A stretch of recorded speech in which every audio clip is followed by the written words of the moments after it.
com aconseguim les mostres per poder caracteritzar aquests tumors. Normalment ho fem amb biòpsies. Aquestes biòpsies es poden obtenir de manera relativament fàcil quan, per exemple, són tumors cutanis. Però quan el tumor es troba en el cervell, l'obtenció del teixit és molt complicada i pot generar riscos als pacients. S'ha d'anar a través del crani, s'ha d'obtenir la mostra i algunes vegades aquestes mostres no són representatives de l'heterogeneïtat del tumor.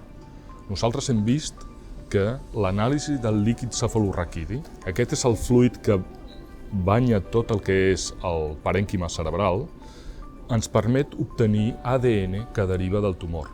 La cèl·lula tumoral mor i al morir deixa anar el seu ADN, en aquest cas el líquid cefalorraquidi, que podem obtenir, podem aïllar l'ADN, el seqüenciem i d'aquesta manera podem caracteritzar el tumor i ajustar el tractament a les característiques d'aquest pacient concret.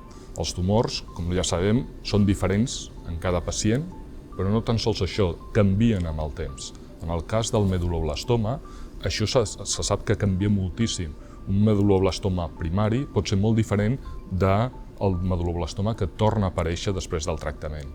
Si no sabem com és, no podrem fer un tractament precís. Durant el seguiment de l'enfermetat podem ajudar, podem anar monitoritzant com evoluciona els nens que tenen l'enfermetat gràcies a l'estudi d'aquest ADN tumoral del líquid cefalorraquidi. En el cas que el nen respongui, podem veure com els nivells estan baixant i també podríem ajudar a detectar una recaiguda precoç, fins i tot abans que potser es pugui veure per altres tècniques que serien menys sensibles. I en el cas d'una recaiguda és molt important perquè avui en dia no es poden obtenir o en molt poques situacions s'obtindria una biòpsia d'aquest tumor a la recaiguda i gràcies a aquesta tècnica el que podem fer és caracteritzar quin és el perfil d'aquest tumor, que pot ser que sigui diferent al que tenia originalment i així podem intentar estudiar si hi ha algunes teràpies que podríem utilitzar en aquest cas. Aquesta recerca s'ha pogut fer gràcies al suport de diferents associacions i fundacions que ens ajuden.